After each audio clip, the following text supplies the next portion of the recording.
اسرائیلی حکومت کی حمایت میں امریکہ نے اقوام متحدہ کی سلامتی کونسل کے 10 غیر مستقل ارکان کی قرارداد کے مسودے کو ویٹو کر دیا، جس میں غزہ میں فوری، غیر مشروط اور مستقل جنگ بندی اور تمام قیدیوں کی رہائی کا مطالبہ کیا گیا تھا۔ سلامتی کونسل کے اجلاس میں 15 ارکان میں سے 14 ارکان نے مجوزہ قرارداد کے حق میں ووٹ دیا۔ سلامتی کونسل کے سبھی ارکان نے ووٹنگ میں حصہ لیا، تاہم امریکہ نے اپنے منفی ووٹ سے اسے ویٹو کر دیا۔ واضح رہے کہ سلامتی کونسل کے 10 غیر مستقل اراکین نے کہ جن میں الجزائر، ایکواڈور، جاپان، موزمبیق، مالٹا، جنوبی کوریا، سیریلیون، سلووینیا، سوئٹزرلینڈ اور گیانا شامل ہیں، اقوام متحدہ کی سلامتی کونسل میں قرارداد کا مسودہ پیش کیا تھا، جس میں غزہ میں فوری، غیر مشروط اور مستقل جنگ بندی کا مطالبہ کیا گیا تھا۔ یہ چوتھا موقع ہے کہ امریکہ نے اسرائیلی حکومت کی حمایت میں غزہ میں جنگ بندی کی قرارداد کے مسودے کو ویٹو کر دیا۔ اقوام متحدہ کی سلامتی کونسل کے 10 غیر مستقل ارکان کی طرف سے پیش کی گئی قرارداد کے مسودے کے امریکی ویٹو کے بعد فلسطین کے نمائندے نے واشنگٹن کے رویے پر کڑی تنقید کی، تاہم اسرائیلی حکومت کے نمائندے نے امریکہ کے اس اقدام پر اس کا شکریہ ادا کیا۔ اقوام متحدہ میں فلسطین کے نمائندے ماجد بامیہ نے سلامتی کونسل کے اجلاس میں غزہ کی پٹی میں جنگ بندی کے مجوزہ قرارداد پر امریکی ویٹو کو تنقید کا نشانہ بنایا اور اس بات پر زور دیا کہ اسرائیل کے ہاتھوں نسل کشی کے خاتمے کی قرارداد کی مخالفت کا کوئی جواز نہیں ہے۔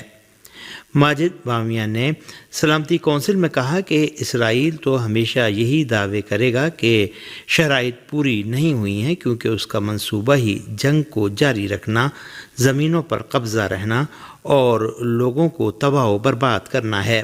انہوں نے اسرائیل کے جاری حملوں کو ایک قوم کو نیست و نابود کرنے کی کوشش قرار دیتے ہوئے کہا کہ 14 مہینے ہو چکے ہیں اور ہم اب بھی اس بات پر بحث کر رہے ہیں کہ کیا نسل کشی بند ہونی چاہیے۔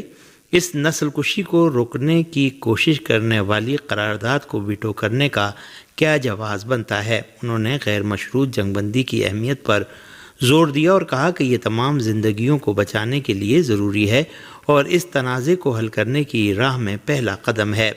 ماجد بامیہ نے مزید کہا کہ امریکی ویٹو کے ذریعے کہ جو غیر مشروط جنگ بندی کی درخواست کی راہ میں رکاوٹ بنا، مؤثر طریقے سے اس جنگ کی حمایت کی ہے جس میں ایک پوری قوم کو نابود کرنے، معذور کرنے، دہشت زدہ کرنے اور تباہ کرنے کی کوشش کی جا رہی ہے۔ لیکن اقوام متحدہ میں اسرائیلی حکومت کے سفیر اور مستقل نمائندے ڈینی ڈینن نے غزہ میں جنگ بندی کے لیے اقوام متحدہ کی سلامتی کونسل کی قرارداد کی مذمت کی اور اسے ویٹو کرنے پر امریکہ کا شکریہ ادا کیا۔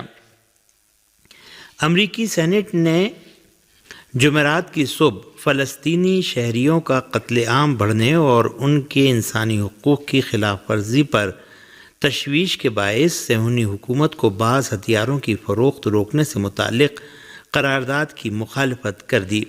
امریکی سینٹ کے 18 سینیٹروں نے صہیونی حکومت کو ٹینک کے گولوں کی فروخت روکنے کی قرارداد کی حمایت کی، جبکہ 79 سینیٹروں نے اس قرارداد کی مخالفت کی۔ امریکی سینٹ نے اسی طرح ایک ایسی قرارداد کی مخالفت میں ووٹ ڈالے جس میں اسرائیل کو مارٹر گولوں کی فروخت روکنے کا مطالبہ کیا گیا تھا۔ یہ قرارداد بھی 78 مخالفت اور 19 حمایت میں ڈالے جانے والے ووٹوں سے مسترد ہو گئی۔ یہ دونوں قراردادیں، جو قرارداد عدم تائید کے نام سے مشہور ہو گئی تھیں، ریاست ورمونٹ کے آزاد سینیٹر برنی سینڈرز اور ڈیموکریٹ پارٹی کے بعض دیگر سینیٹروں کے ذریعے پیش کی گئی تھی۔ سینیٹر برنی سینڈرز نے امریکی سینٹ میں کہا کہ ریاستہائے متحدہ کو صہیونی حکومت کے ہاتھوں فلسطینیوں کے انسانی حقوق کی خلاف ورزی پر آنکھیں بند نہیں کرنا چاہیے۔ انہوں نے کہا کہ بہت سے افراد سینٹ میں آتے ہیں اور انسانی حقوق کے بارے میں بات کرتے ہیں۔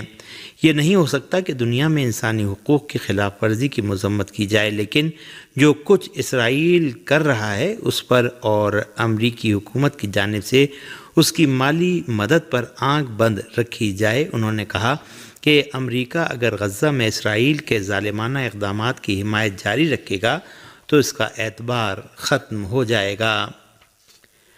غزہ پر غاصب صہیونی حکومت کے وحشیانہ حملوں کا سلسلہ جاری ہے۔ میڈیا ذرائع نے جمعرات کی صبح رپورٹ دی ہے کہ صہیونی حکومت کی ایک نئی مجرمانہ کارروائی میں 66 فلسطینی شہید اور 100 سے زیادہ زخمی ہو گئے ہیں۔ اس حملے میں شمالی غزہ کے کمال عدوان اسپتال کے اطراف میں واقع ایک رہائشی محلے کو تباہ کر دیا گیا۔ اس حملے میں علاقے کو بھاری نقصان اٹھانا پڑا۔ صہیونی حکومت نے بدھ کو بھی غزہ کو فضائی حملے کا نشانہ بنایا تھا، جس میں اب تک 57 افراد شہید ہو چکے ہیں۔ جارح صہیونی فوج نے فلسطینیوں کے خلاف جارحیت کا سلسلہ جاری رکھتے ہوئے مغربی کنارے میں واقع نابلس کے العین کیمپ پر دھاوا بول دیا، جس کے بعد فلسطینیوں کے ساتھ ان کی لڑائی شروع ہو گئی۔ صہیونی فوجیوں نے شمالی غرب اردن میں واقع نابلس کے العین کیمپ پر دھاوا بول کر ایک اور فلسطینی نوجوان کو شہید کر دیا۔ فلسطین کی تحریک جہاد اسلامی کی عسکری شاخ سرایہ القدس نے نابلس کے العین کیمپ میں اپنے مجاہدین اور صہیونی فوج کے درمیان لڑائی کی خبر دی ہے۔ فلسطینی مجاہدین نے نابلس کے سوق الہلال اسٹریٹ سے پسپائی کے دوران بھی صہیونی فوجیوں کو نشانہ بنایا۔ العین کیمپ میں ہونے والی لڑائی میں جہاد خاتونی نامی فلسطینی نوجوان شہید ہو گیا۔ صہیونی فوجیوں نے اسرائیلی قید سے آزاد ہونے والے ایک فلسطینی رافت ابو زید کو مغربی کنارے کے علاقے قلقیلیہ میں اس کے گھر پر چھاپہ مار کر گرفتار کر لیا۔ خبری ذرائع نے جمعرات کی صبح بیروت کے جنوبی نواحی علاقوں پر صہیونی حکومت کے وحشیانہ حملوں کی خبر دی ہے۔ صہیونی فوج کے جنگی طیاروں نے جمعرات کی صبح بیروت کے جنوبی مضافات میں واقع الحارہ حریق پر 3 بار بمباری کی ہے۔ یہ حملہ صہیونی حکومت نے حارہ حریق کے علاقے کے مکینوں کو اس علاقے کی 3 عمارتیں چھوڑنے کے لیے خبردار کرنے کے بعد کیا۔ کچھ گھنٹے قبل لبنانی میڈیا نے اطلاع دی تھی کہ صہیونی حکومت کے ڈرون بیروت کے جنوبی مضافاتی علاقوں اور اس کے اطراف میں کم اونچائی پر گشت کر رہے ہیں۔ یہ بھی اطلاع ہے کہ اسرائیل نے جنوبی لبنان کے شہر سور میں واقع البس کیمپ میں ایک رہائشی مکان پر بھی حملہ کیا۔ سیکورٹی فورسز کی موجودگی میں نہتے مسافروں پر اندھا دھند فائرنگ، 86 افراد جاں بحق اور زخمی۔ پاکستان کے صوبے خیبر پختونخوا کے ضلع کرم میں پارا چنار سے پشاور جانے والے کانوائے میں شامل مسافر گاڑیوں پر تکفیری دہشت گردوں نے سیکورٹی فورسز کی موجودگی میں 45 منٹ تک اندھا دھند فائرنگ کی، جس کے نتیجے میں 41 افراد جاں بحق اور 45 زخمی ہو گئے، جبکہ بہت سے مسافروں کو دہشت گردوں نے گن پوائنٹ پر اغوا کر لیا۔ واقعہ ضلع کرم کے لوئر علاقے میں پیش آیا۔ دہشت گردوں نے پارا چنار سے پشاور جانے والی مسافر گاڑیوں پر فائرنگ کی۔ پارا چنار کے ہسپتالوں میں ایمرجنسی نافذ کر دی گئی ہے، جبکہ کافی عرصے سے پارا چنار کے محاصرے کی وجہ سے ہسپتالوں میں ادویات اور دیگر طبی آلات کی سخت کمی کا سامنا ہے۔ پاکستان کی سیاسی اور مذہبی جماعتوں نے تکفیری دہشت گردوں کے حملے کی مذمت کرتے ہوئے پاکستان کی حکومت سے مطالبہ کیا ہے کہ دہشت گردوں کے خلاف کریک ڈاؤن کرتے ہوئے دہشت گردی کی لعنت کو جڑ سے ختم کیا جائے تاکہ پاکستان کے عوام سکھ کا سانس لے سکیں۔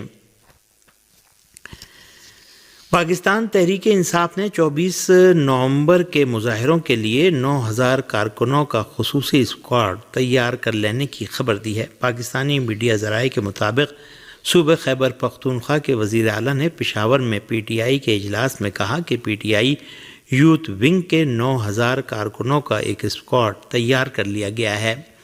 انہوں نے 24 نومبر کے احتجاج کے لیے تیار کیے جانے والے 9000 کارکنوں کے اسکواڈ کو جہاد اسکواڈ قرار دیا اور بتایا کہ صوبائی وزیر مینا خان اور معاون خصوصی سہیل آفریدی اس اسکواڈ کی قیادت کریں گے۔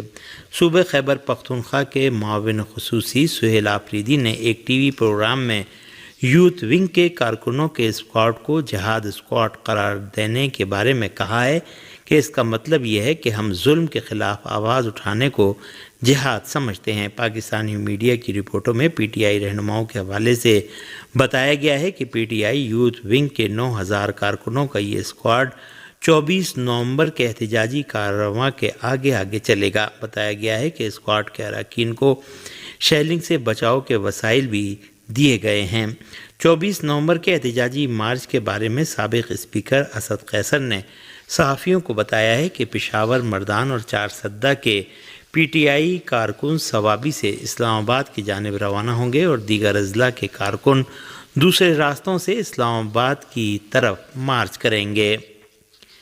پاکستان نے ایک بار پھر افغانستان کی طالبان حکومت پر دہشت گرد گروہوں کی حمایت کا الزام لگایا ہے۔ اسلام آباد سے موصولہ رپورٹ کے مطابق پاکستان کے دفتر خارجہ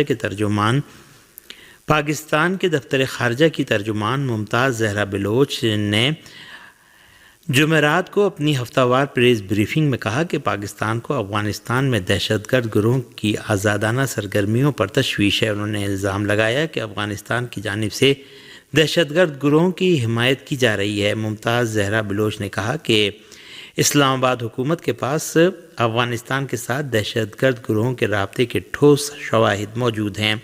ان کا کہنا تھا کہ دہشت گردی سے افغانستان کے ساتھ ہی پاکستان سمیت اس کے پڑوسی ممالک کو بھی خطرات لاحق ہیں۔ اسی کے ساتھ ہی ریڈیو